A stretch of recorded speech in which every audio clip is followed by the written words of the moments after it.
Welcome back to A Clock in the Journal, where we journey through classic tales and uncover the hidden secrets within them. Today we're delving into the mysterious world of Sherlock Holmes with the Reigate Squires. Join us as we unravel the twists and turns of this classic detective story. Let's begin. It was some time before the health of my friend Mr. Sherlock Holmes recovered from the strain caused by his immense exertions in the spring of '87. The whole question of the Netherlands Sumatra Company and of the colossal schemes of Baron Maupertuis are too recent in the minds of the public and are too intimately concerned with politics and finance to be fitting subjects for this series of sketches. They led, however, in an indirect fashion to a singular and complex problem which gave my friend an opportunity of demonstrating the value of a fresh weapon among the many with which he waged his lifelong battle against crime.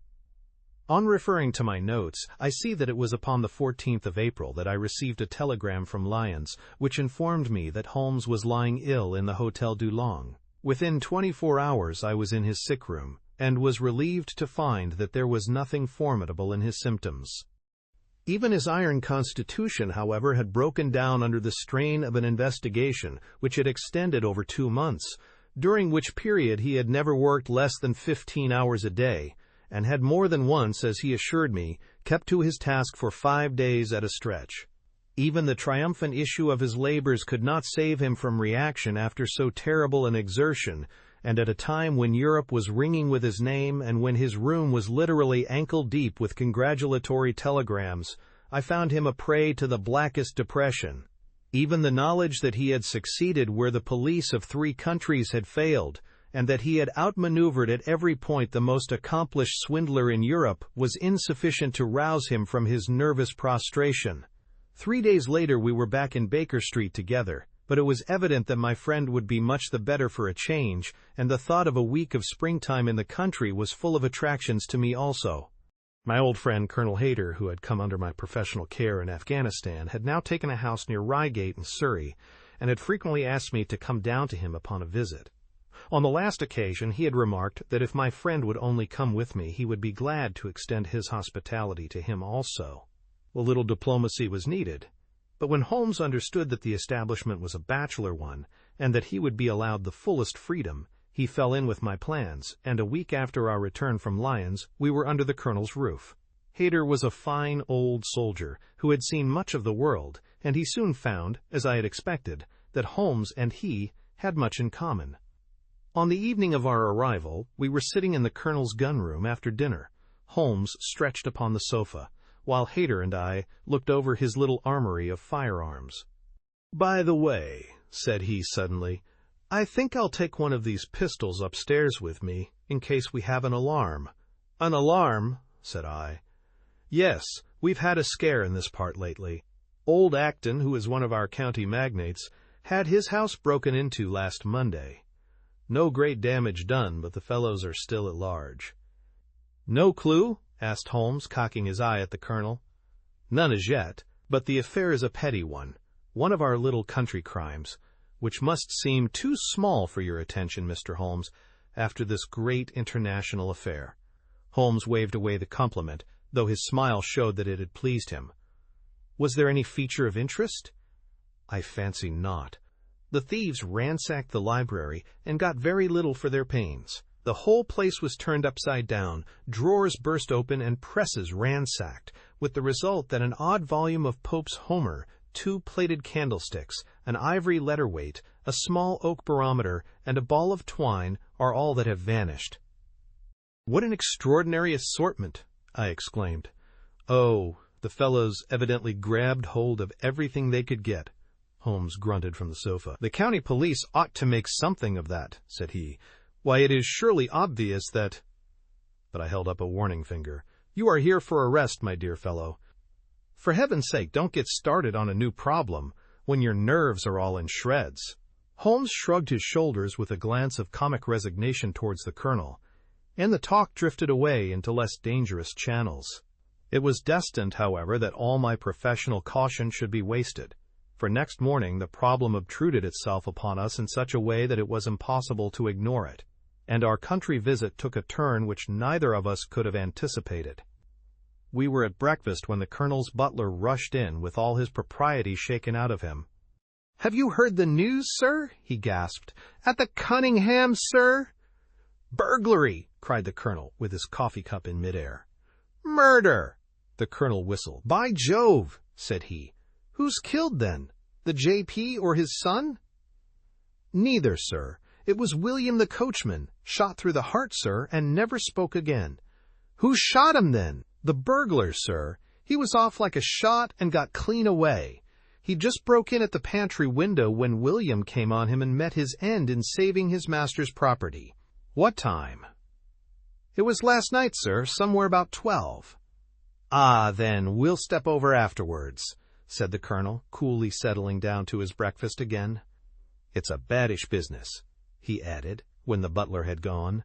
"He's our leading man about here, is old Cunningham, and a very decent fellow, too.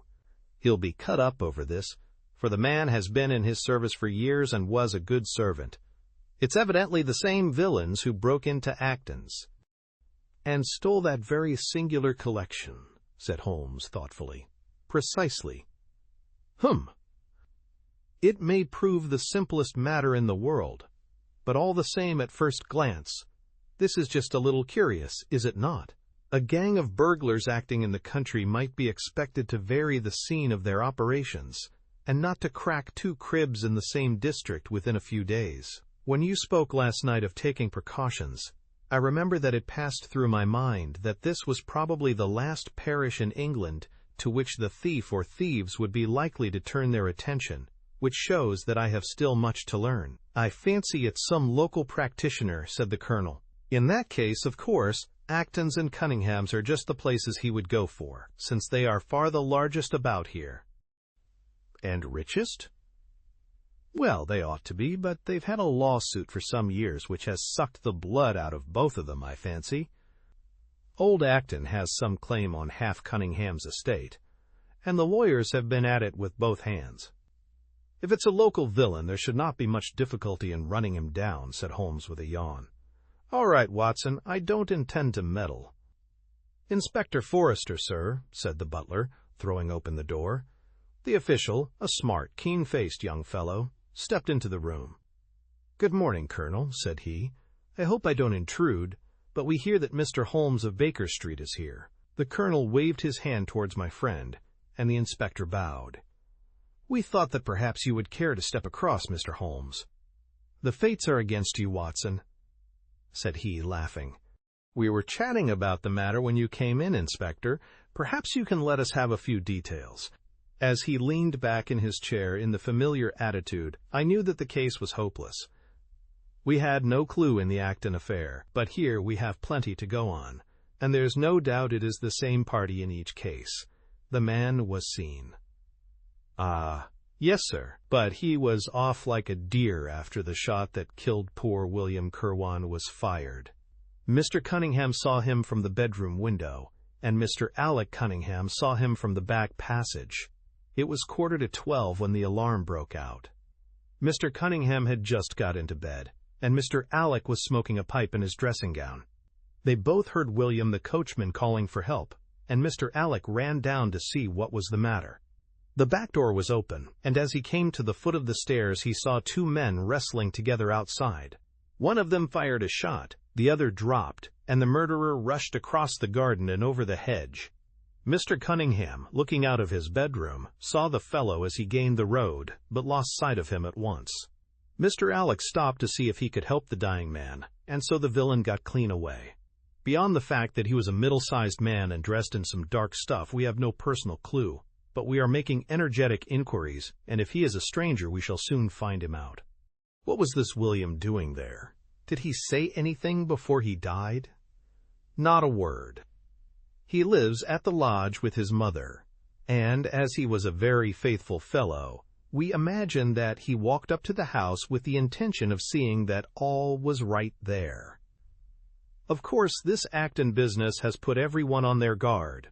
The robber must have just burst open the door. The lock has been forced when William came upon him." "Did William say anything to his mother before going out? She is very old and deaf, and we can get no information from her." The shock has made her half-witted, but I understand that she was never very bright. There is one very important circumstance, however. Look at this." He took a small piece of torn paper from a notebook and spread it out upon his knee. This was found between the finger and thumb of the dead man. It appears to be a fragment torn from a larger sheet. You will observe that the hour mentioned upon it is the very time at which the poor fellow met his fate. You see that his murderer might have torn the rest of the sheet from him, or he might have taken this fragment from the murderer.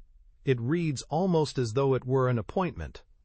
Holmes took up the scrap of paper, a facsimile of which is here reproduced. "Presuming that it is an appointment," continued the inspector, "it is of course a conceivable theory that this William Kirwan, though he had the reputation of being an honest man, may have been in league with the thief. He may have met him there, may even have helped him to break in the door, and then they may have fallen out between themselves." "This writing is of extraordinary interest," said Holmes, who had been examining it with intense concentration.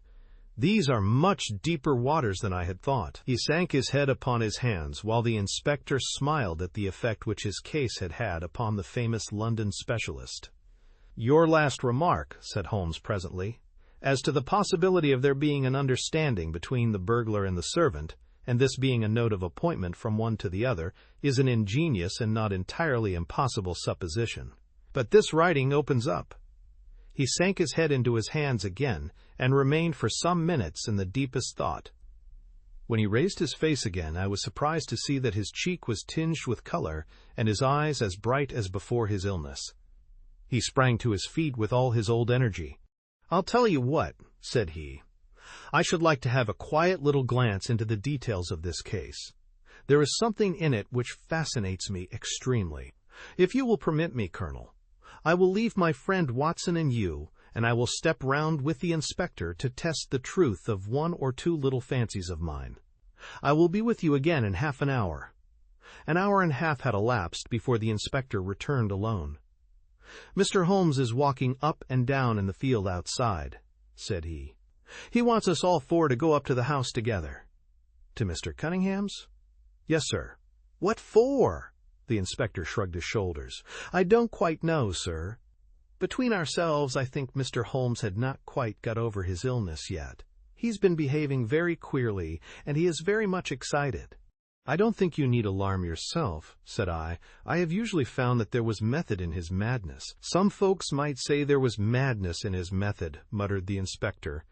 "But he's all on fire to start, Colonel, so we had best go out if you are ready." We found Holmes pacing up and down in the field, his chin sunk upon his breast, and his hands thrust into his trousers pockets. "The matter grows in interest," said he. "Watson, your country trip has been a distinct success. I have had a charming morning." "You have been up to the scene of the crime, I understand," said the colonel. "Yes, the inspector and I have made quite a little reconnaissance together." "Any success?" "Well, we have seen some very interesting things. I'll tell you what we did as we walk. First of all, we saw the body of this unfortunate man. He certainly died from a revolver wound, as reported." "Had you doubted it, then?" "Oh, it is as well to test everything. Our inspection was not wasted. We then had an interview with Mr. Cunningham and his son, who were able to point out the exact spot where the murderer had broken through the garden hedge in his flight. That was of great interest." "Naturally." "Then we had a look at this poor fellow's mother. We could get no information from her, however, as she is very old and feeble." "And what is the result of your investigations?" "The conviction that the crime is a very peculiar one. Perhaps our visit now may do something to make it less obscure." "I think that we are both agreed, Inspector, that the fragment of paper in the dead man's hand, bearing, as it does, the very hour of his death written upon it, is of extreme importance." "It should give a clue, Mr. Holmes." "It does give a clue. Whoever wrote that note was the man who brought William Kirwan out of his bed at that hour."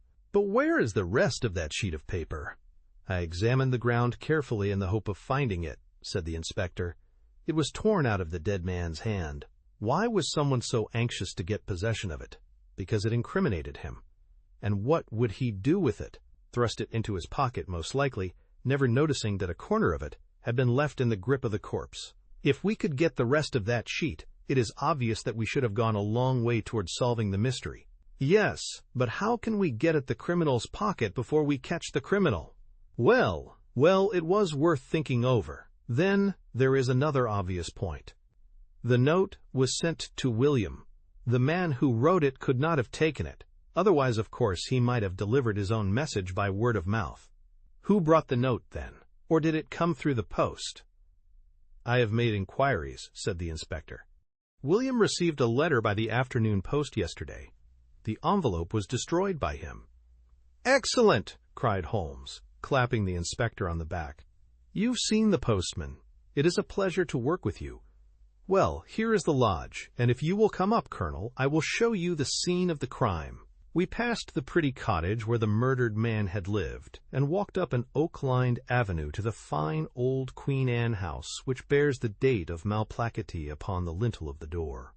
Holmes and the inspector led us round it until we came to the side gate, which is separated by a stretch of garden from the hedge which lines the road. A constable was standing at the kitchen door. "Throw the door open, officer," said Holmes. Now, it was on those stairs that young Mr. Cunningham stood and saw the two men struggling just where we are. Old Mr. Cunningham was at that window, the second on the left, and he saw the fellow get away just to the left of that bush. Then Mr. Alec ran out and knelt beside the wounded man. The ground is very hard, you see, and there are no marks to guide us. As he spoke, two men came down the garden path from round the angle of the house. The one was an elderly man with a strong, deep-lined, heavy-eyed face. The other, a dashing young fellow, whose bright, smiling expression and showy dress were in strange contrast with the business which had brought us there. "Still at it, then?" said he to Holmes. "I thought you Londoners were never at fault. You don't seem to be so very quick, after all." You must give us a little time," said Holmes, good-humoredly.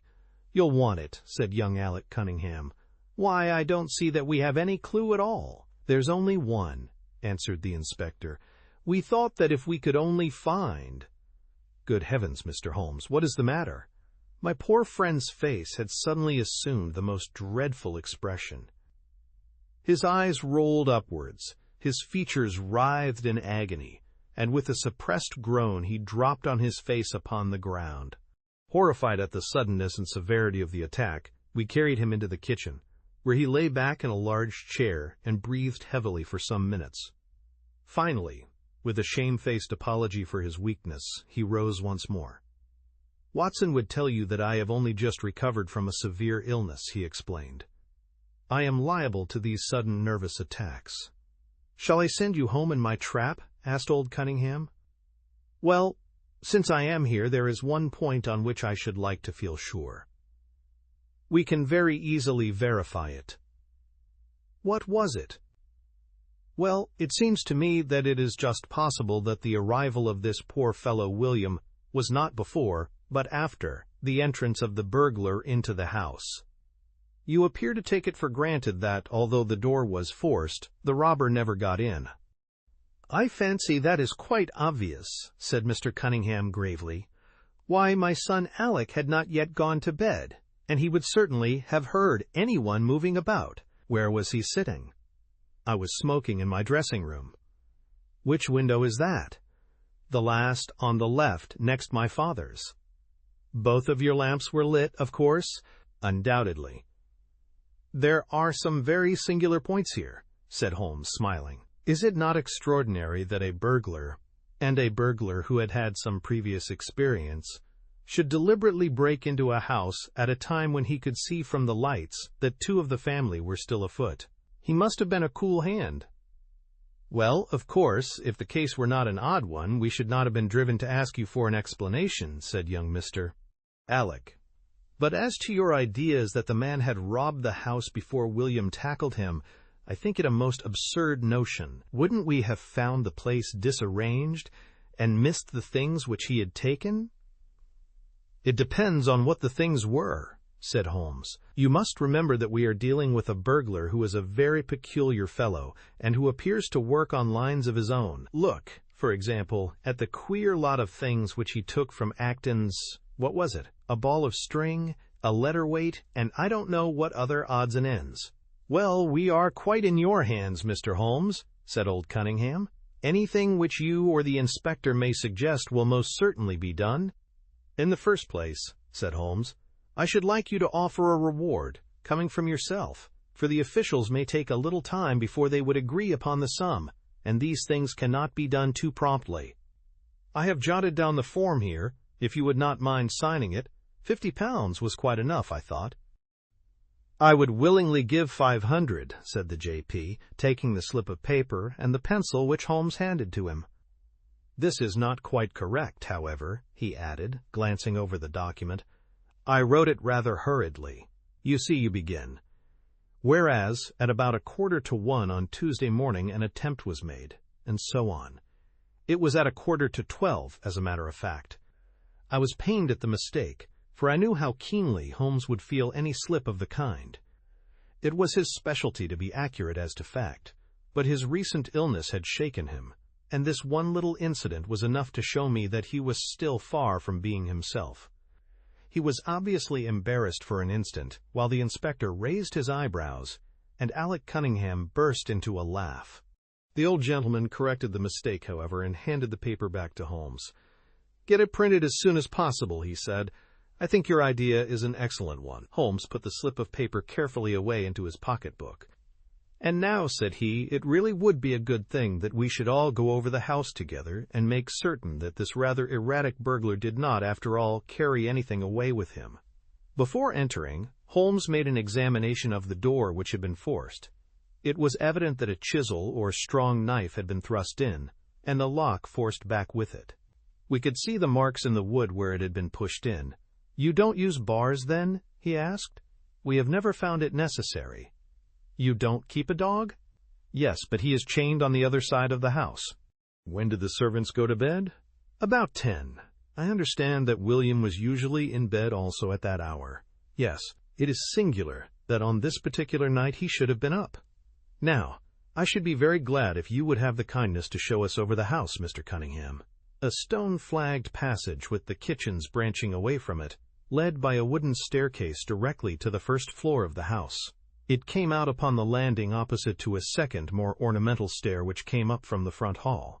Out of this landing opened the drawing-room and several bedrooms, including those of Mr. Cunningham and his son.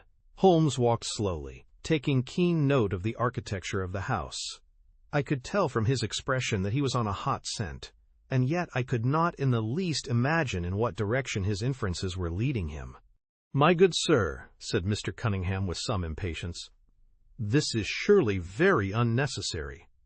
That is my room at the end of the stairs, and my son's is the one beyond it. I leave it to your judgment whether it was possible for the thief to have come up here without disturbing us." "You must try round and get on a fresh scent, I fancy," said the son with a rather malicious smile. "Still, I must ask you to humor me a little further. I should like, for example, to see how far the windows of the bedrooms command the front. This, I understand, is your son's room." He pushed open the door. "And that, I presume, is the dressing room in which he sat smoking when the alarm was given. Where does the window of that look out to?" He stepped across the bedroom, pushed open the door, and glanced round the other chamber. "I hope that you are satisfied now," said Mr. Cunningham tartly. "Thank you. I think I have seen all that I wished. Then, if it is really necessary, we can go into my room, if it is not too much trouble." The J.P. shrugged his shoulders and led the way into his own chamber, which was a plainly furnished and commonplace room. As we moved across it in the direction of the window, Holmes fell back until he and I were the last of the group. Near the foot of the bed stood a dish of oranges and a carafe of water. As we passed it, Holmes, to my unutterable astonishment, leaned over in front of me and deliberately knocked the whole thing over. The glass smashed into 1,000 pieces, and the fruit rolled about into every corner of the room. "You've done it now, Watson," said he coolly. "A pretty mess you've made of the carpet." I stooped in some confusion and began to pick up the fruit, understanding for some reason my companion desired me to take the blame upon myself. The others did the same, and set the table on its legs again. "Halloa!" cried the inspector. "Where's he got to?" Holmes had disappeared. "Wait here an instant," said young Alec Cunningham. "The fellow is off his head, in my opinion. Come with me, father, and see where he has got to." They rushed out of the room, leaving the inspector, the colonel, and me staring at each other. "'Pon my word, I am inclined to agree with Master Alec," said the official. "It may be the effect of this illness, but it seems to me that—" His words were cut short by a sudden scream of, "Help! Help! Murder!" With a thrill, I recognized the voice of that of my friend. I rushed madly from the room onto the landing. The cries, which had sunk down into a hoarse, inarticulate shouting, came from the room which we had first visited. I dashed in, and on into the dressing-room beyond. The two Cunninghams were bending over the prostrate figure of Sherlock Holmes, the younger clutching his throat with both hands, while the elder seemed to be twisting one of his wrists. In an instant, the three of us had torn them away from him, and Holmes staggered to his feet, very pale and evidently greatly exhausted. "Arrest these men, Inspector," he gasped. "On what charge?" "That of murdering their coachman, William Kirwan." The inspector stared about him in bewilderment. "Oh, come now, Mr. Holmes," said he at last. "I'm sure you don't really mean to—" "Tut, man, look at their faces," cried Holmes curtly. "Never, certainly, have I seen a plainer confession of guilt upon human countenances." The older man seemed numbed and dazed, with a heavy, sullen expression upon his strongly marked face. The son, on the other hand, had dropped all that jaunty, dashing style which had characterized him, and the ferocity of a dangerous wild beast gleamed in his dark eyes and distorted his handsome features. The inspector said nothing, but, stepping to the door, he blew his whistle. Two of his constables came at the call. "I have no alternative, Mr. Cunningham," said he. "I trust that this may all prove to be an absurd mistake, but you can see that—" "Ah, would you? Drop it." He struck out with his hand, and a revolver which the younger man was in the act of cocking clattered down upon the floor. "Keep that," said Holmes, quietly putting his foot upon it. "You will find it useful at the trial. But this is what we really wanted." He held up a little crumpled piece of paper. "The remainder of the sheet!" cried the inspector. "Precisely! And where was it?" "Where I was sure it must be. I'll make the whole matter clear to you presently.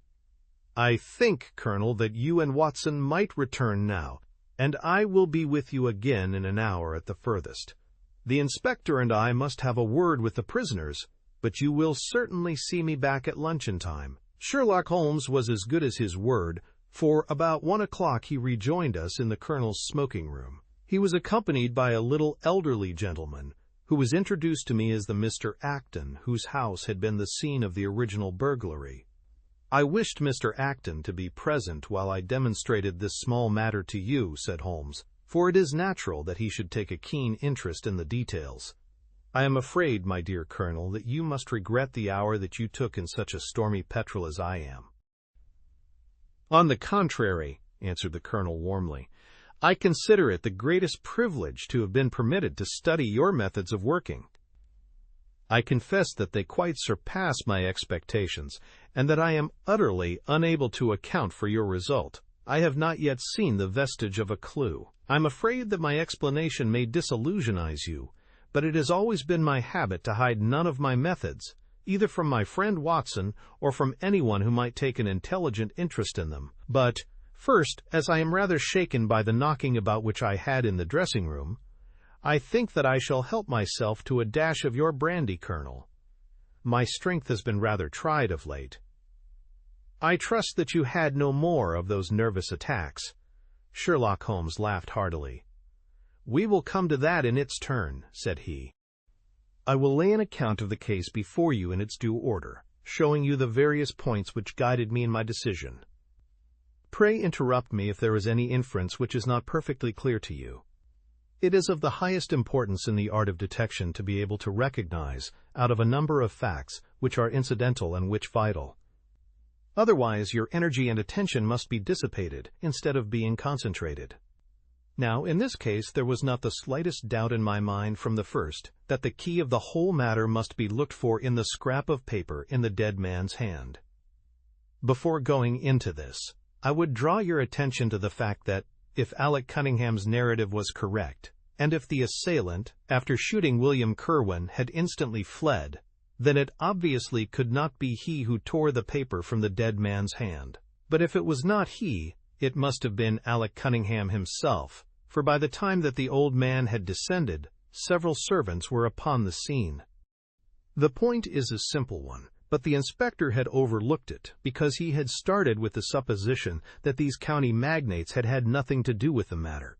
Now I make a point of never having any prejudices, and of following docilely wherever fact may lead me, and so, in the very first stage of the investigation, I found myself looking a little askance at the part which had been played by Mr. Alec Cunningham, and now I made a very careful examination of the corner of paper which the inspector had submitted to us.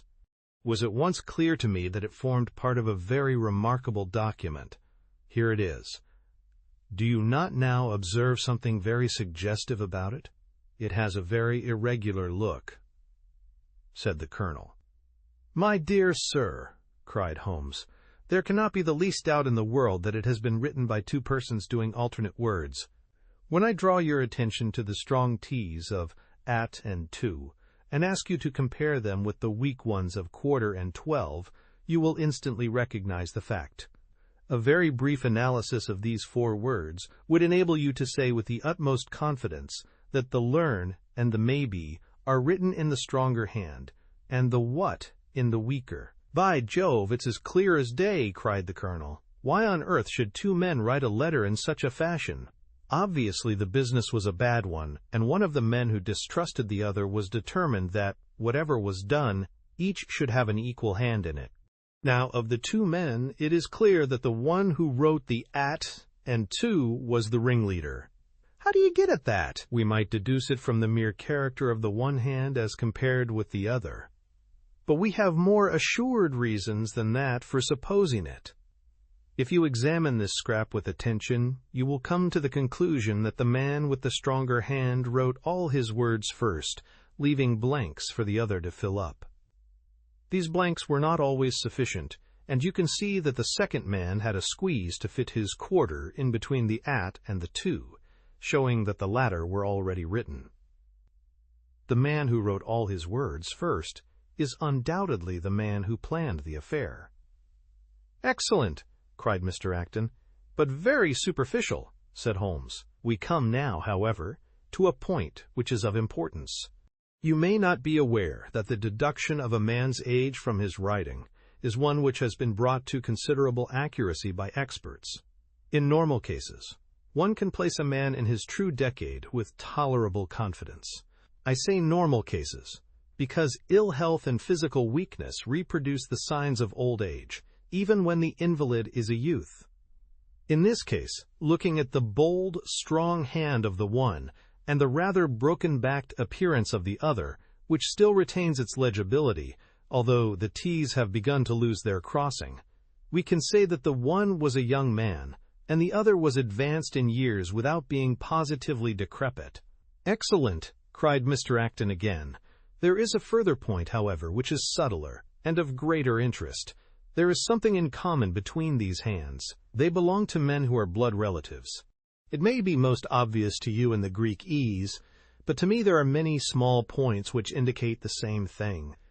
I have no doubt at all that a family mannerism can be traced in these two specimens of writing. I am only, of course, giving you the leading results now of my examination of the paper. There were 23 other deductions, which would be of more interest to experts than to you. They all tend to deepen the impression upon my mind that the Cunninghams, father and son, had written this letter. Having got so far, my next step was, of course, to examine into the details of the crime, and to see how far they would help us. I went up to the house with the inspector, and saw all that was to be seen. The wound upon the dead man was, as I was able to determine with absolute confidence, fired from a revolver at the distance of something over 4 yards. There was no powder blackening on the clothes. Evidently, therefore, Alec Cunningham had lied when he said that the two men were struggling when the shot was fired. Again, both father and son agreed as to the place where the man escaped into the road. At that point, however, as it happens, there is a broadish ditch, moist at the bottom. As there were no indications of boot marks about this ditch, I was absolutely sure not only that the Cunninghams had again lied, but that there had never been any unknown man upon the scene at all. And now I have to consider the motive of this singular crime. To get at this, I endeavored first of all to solve the reason of the original burglary at Mr. Acton's. I understood from something which the Colonel told us that a lawsuit had been going on between you, Mr. Acton, and the Cunninghams. Of course, it instantly occurred to me that they had broken into your library with the intention of getting at some document which might be of importance in the case. Precisely so, said Mr. Acton. There can be no possible doubt as to their intentions. I have the clearest claim upon half of their present estate, and if they could have found a single paper, which, fortunately, was in the strong box of my solicitors, they would undoubtedly have crippled our case. There you are, said Holmes, smiling. It was a dangerous, reckless attempt, in which I seemed to trace the influence of young Alec. Having found nothing, they tried to divert suspicion by making it appear to be an ordinary burglary, to which end they carried off whatever they could lay their hands upon. That is all clear enough, but there was much that was still obscure. What I wanted above all was to get the missing part of that note. I was certain that Alec had torn it out of the dead man's hand, and almost certain that he must have thrust it into the pocket of his dressing gown. Where else could he have put it? The only question was whether it was still there. It was worth an effort to find out, and for that object we all went up to the house. The Cunninghams joined us, as you doubtless remember, outside the kitchen door. It was, of course, of the very first importance that they should not be reminded of the existence of this paper, otherwise they would naturally destroy it without delay. The inspector was about to tell them the importance which we attached to it when, by the luckiest chance in the world, I tumbled down in a sort of fit, and so changed the conversation. "Good heavens!" cried the Colonel, laughing. "Do you mean to say all our sympathy was wasted and your fit an imposture?" "Speaking professionally, it was admirably done," cried I, looking in amazement at this man who was forever confounding me with some new phase of his astuteness. "It is an art which is often useful," said he. When I recovered, I managed, by a device which had perhaps some little merit of ingenuity, to get old Cunningham to write the word 12, so that I might compare it with the 12 upon the paper.